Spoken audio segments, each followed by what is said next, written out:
नमस्कार साथियों, surging diplomat के चैनल पे आपका हार्दिक स्वागत है। मैं हरीश।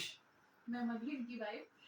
तो आज हम टॉपिक लेके आए हैं स्टडी, पढ़ाई कैसे करें और कैसे अपने एग्जाम्स को अप्रोच करें। तो ये सभी के ऊपर वैलिड होती है बात, चाहे वो फर्स्ट क्लास का बच्चा है, 5वीं क्लास का बच्चा है, 10वीं का है, प्लस 2 का है, ग्रेजुएशन लेवल, एमटेक, पीएचडी, जो भी बंदा कर रहा है।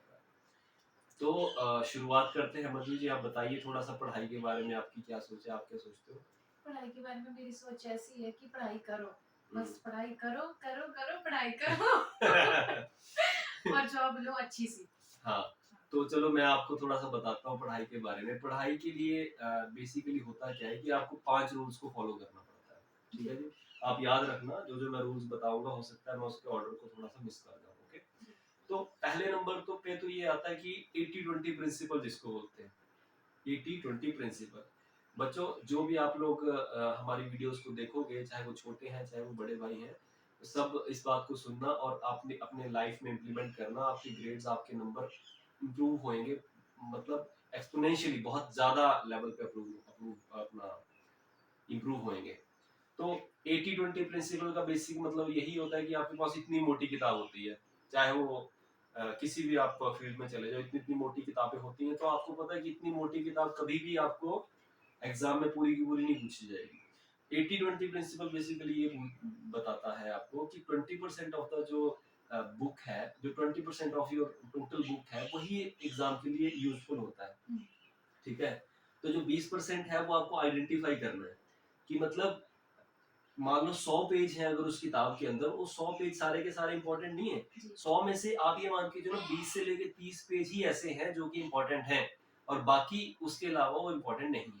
लेकिन अब बात आ जाती है कि आप उसको आइडेंटिफाई कैसे करो। तो आइडेंटिफाई करने के लिए सबसे बढ़िया तरीका है प्रीवियस ईयर्स के क्वेश्चंस देखो। मान लो फॉर एग्जांपल आप किसी भी एक कॉम्पिटिटिव एग्जाम की तैयारी कर रहे हो, तो वहां पे आपने क्या करना है, आपने पीवाईक्यू मतलब प्रीवियस ईयर क्वेश्चंस, पिछले सालों के क्वेश्चंस आपने उठाने हैं और वहां से देखना कि उन क्वेश्चंस में जो एग्जामिनर है उसने कौन कौन से टॉपिक्स को टच किया है। उससे आपको पता चलेगा कि यार, आपको फिगर आउट आप कर सकते हो कि यार 80% पोर्शन आपका जो नॉन यूजफुल है वो कौन सा है और 20% जो मोस्ट यूजफुल है वो कौन सा है। तो नंबर 1 हो गया। नंबर 2 सबसे बड़ी बात आती है कि अवॉइड ऑल डिस्ट्रैक्शंस। जब भी आप पढ़ाई करते हो, जब भी आप स्टडी करते हो, तो आप पूरा फोकस जो तो पढ़ाई की तरफ ही होने चाहिए। एग्जैक्टली, जो आपका पूरा फोकस है वो पढ़ाई की तरफ ही रखो। आप जितनी भी आपकी डिस्ट्रैक्शंस है, फॉर एग्जांपल सोशल मीडिया हो गया, आपका मोबाइल फोन हो गया, इग्नोर करो हर एक चीज को। अगर आपकी बीवी है तो उसको भी इग्नोर कर दो। हाँ बिल्कुल, पढ़ाई के मामले में तो ऐसा होना चाहिए। It was on A lighter side by the way. लेकिन हाँ, तो डिस्ट्रैक्शंस आपको हटानी है टोटली। जब आप डिस्ट्रैक्शंस को हटा देते हो और अपने जो फोकस है उसको प्रॉपर्ली इंक्रीज कर देते हो, तो जो आपकी आउटकम है वो बहुत ज्यादा आ जाती है। कई बार आपने देखा होगा बच्चों को कि 3 घंटे, 4 घंटे, 5 घंटे कंटिन्यू पढ़ रहे हैं और उसी एक पर्टिकुलर लेसन को पढ़े जा रहे हैं या उसी एक पर्टिकुलर कंसेप्ट को पढ़े जा रहे हैं। नहीं, आपने ये नहीं करना। आपने, और उसका रीजन कोई और नहीं है, ऐसा नहीं कि आप मेहनत नहीं कर रहे, बेशक आप मेहनत कर रहे हो, लेकिन साथ के साथ आप फोन स्क्रॉल करे जा रहे हो। साथ के साथ कोई अगर किसी गर्लफ्रेंड का मैसेज आएगा उसको भी देख रहे हो। साथ के साथ ओह यार, अब तो यूट्यूब वीडियो आ गई यार, अब इसको देख लेते हैं। तो अल्टीमेटली होता क्या है कि आपके टाइम का पता नहीं चलता आपको बेसिकली। तो टाइम मैनेजमेंट बहुत जरूरी है। और जैसे कि मैंने बताया कि आपको ये जो यार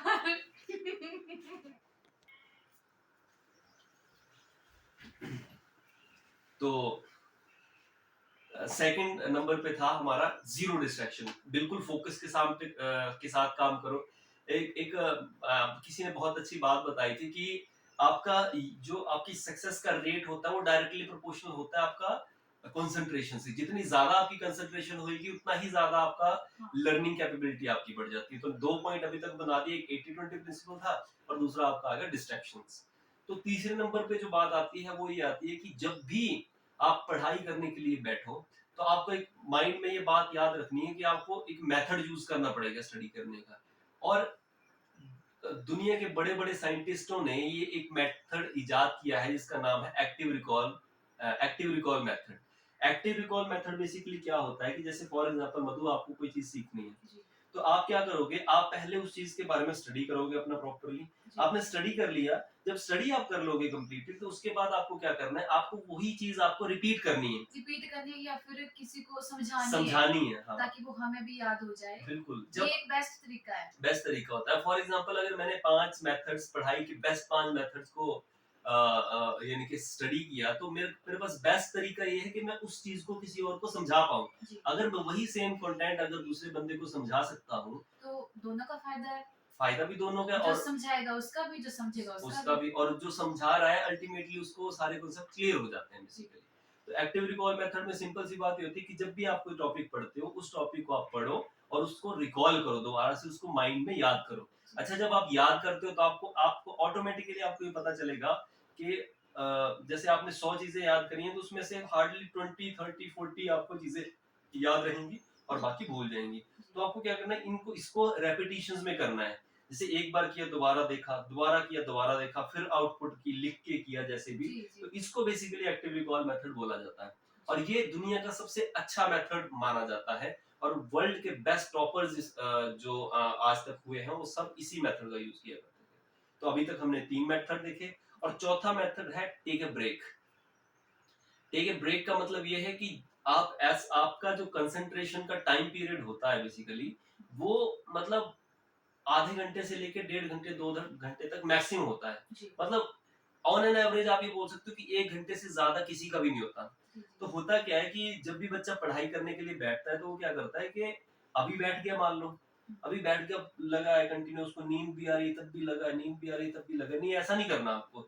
आपको क्या करना है कि आप अपना कंसंट्रेशन का लेवल आपको देखना है कि आप आधा घंटा तक बैठ सकते हो, आप 1 घंटे तक बैठ सकते हो, कहीं आधा घंटा बैठेंगे, कहीं 1 घंटा बैठेंगे। तो जो बच्चा आधा घंटा बैठ के उसको फिर दिमाग में थोड़ी थकान महसूस होती है, वो 10 मिनट का ब्रेक ले ले। हाँ या मान लो मधु जी, आपको ये लगता है कि नहीं यार, मैं 1 घंटे तक फुली कंसंट्रेशन के साथ काम कर सकती हूँ, जी और उसके बाद में मैं 10 मिनट का ब्रेक ले लूंगी। जी तो 10 मिनट का जब आदमी ब्रेक ले लेता है, तो उसके बाद में दोबारा उसका माइंड रिफ्रेश हो जाता है, और उसी एनर्जी के साथ में उस काम को वो कर सकता है। ठीक है, तो ये आपके 4 मेथड अभी तक हो गए हैं। साथियों, 5वां मेथड के बारे में आपको बताऊं। 5वां मेथड ये है कि आपको डेडलाइन डिसाइड करनी होती है। डेडलाइन का मतलब ये कि एक काम को 1 दिन में भी किया जा सकता है, उसी काम को 2 दिन में भी किया जा सकता है, उसी काम को 10 दिन में भी किया जा सकता है। ये आपके ऊपर डिपेंड करता है कि आप उसको कितनी डेडलाइन देते हो। अगर आप फॉर एग्जांपल, मान लो आपने एक, for example on A lighter side, किसी गर्लफ्रेंड को आपने लव लेटर लिखना है, तो वो लव लेटर आप आधे घंटे में भी लिख सकते हो अगर आप फुल कंसंट्रेशन के साथ में लिख रहे हो, और उसी को आप पूरे 10 दिन भी लगा सकते हो। आज एक लाइन लिखी, नहीं यार अब नहीं लिखनी, कल लिख दी, परसों लिख दी। तो अल्टीमेटली होता बेसिकली क्या है कि जितना टाइम आप अलोकेट करते हो, जितना टाइम किसी एक पर्टिकुलर टास्क के ऊपर आप लगाते हो, फिर उसी के अकॉर्डिंग आप उसका रिजल्ट पाते हो। तो अगर आप, मेरा यहाँ पे बोलना आपके लिए है, सजेशन ये है कि आप अपने कोई भी काम है उसको टाइम बाउंड कर दो। फॉर एग्जाम्पल, अगर आपने कोई लेसन याद करना है, तो आप टाइम बाउंड कर दो उसको कि यार ये लेसन में आज के आज ही कंप्लीट करना है। 1 घंटे में करना है तो 1 घंटे में ही कंप्लीट करूंगा या हाँ, करूंगी। अगर, और ये सही बात है, अगर अगर जो आपका लेसन है आपने डिसाइड कर लिया ना कि आप 1 घंटे में खत्म करोगे, तो आप कोई ना कोई ट्रिक, कोई ना कोई मेथड ऐसा याद कर ही लोगे कि आप उसको 1 घंटे में खत्म कर लोगे। और अगर आपने सोच लिया नहीं आज नहीं करते हैं, कल करते हैं, जिसको प्रोक्रास्टिनेशन बोला जाता है, तो अगर आप वो प्रोक्रास्टिनेशन लग पड़ोगे करने, तो ये काम कभी खत्म ही नहीं होएगा, और आप अपनी डिजायर्ड गोल के ऊपर कभी भी लाइफ में कभी पहुंच ही नहीं सकते, जी है ना। तो ये तो थे 5, और इसके अलावा एक मैं आपको बोनस और दे देता हूँ, अगर आप बोलो तो दे दूं। बिल्कुल। तो बेसिकली टाइम मैनेजमेंट के बारे में थोड़ा सा आपको बताता हूँ। टाइम मैनेजमेंट बहुत आसान भी है और बहुत डिफिकल्ट भी है। देखा जाए तो सब करते भी हैं, और देखा जाए तो किसी को करना भी नहीं आता। तो टाइम की 2-3 एस्पेक्ट है, वो मैं आपको बताता हूँ शॉर्ट इसमें। अगर बाकी अगर बताना होएगा तो मैं अगली वीडियो में बताऊंगा आपको। तो ये मैंने जो कंटेंट है, ये मेरा अपना नहीं है एक्चुअली, ये अंकुर वारिकू जी एक बहुत अच्छे एक फाउंडर हैं, जी तो उन्होंने इस चीज को बताया था बेसिकली। तो ये मैंने अपनी लाइफ में इम्प्लीमेंट करी, और मैं आज देखता हूँ कि मैं अपने मल्टीपल चीजें मैं अपनी लाइफ में कर पा रहा हूँ। तो नंबर 1 यही है कि time is allocation. Basically time होता क्या है, टाइम एक एलोकेशन होती है। मतलब आपने अगर कोई पढ़ाई के लिए अगर आपने टाइम दे दिया, तो ऑटोमेटिकली आप गर्लफ्रेंड से बात नहीं कर पाओगे। गर्लफ्रेंड के लिए अगर आपने टाइम दे दिया तो ऑटोमेटिकली पढ़ाई के ऊपर मतलब नहीं काम कर पाओगे। जी, अगर आपका टाइम ग्राउंड में ज्यादा जा रहा है तो ऑटोमेटिकली पढ़ाई पे नहीं जाएगा। अंडरस्टैंड? जी, अगर आप गाड़ी चला रहे हो तो ऑटोमेटिकली आप एक जगह पे सीटिंग नहीं कर सकते। तो बेसिकली टाइम एक अलोकेशन है और टाइम लिमिटेड है आपके पास में, हर एक बंदे के पास में 24 घंटे ही है। जी, ठीक है। और नंबर 2 है टाइम इज एनर्जी। आप देखिए कि पूरे दिन में हमारे पास में 24 घंटे हैं। 8 घंटे आप निकाल दीजिए अपने जैसे इसके लिए, स्लीप के लिए, तो बच गए कितने घंटे फिर? 16 घंटे। अब 16 घंटे डिसाइड करते हैं हमारी लाइफ के सक्सेस के लिए कि 16 घंटे हम लोग कहाँ लग।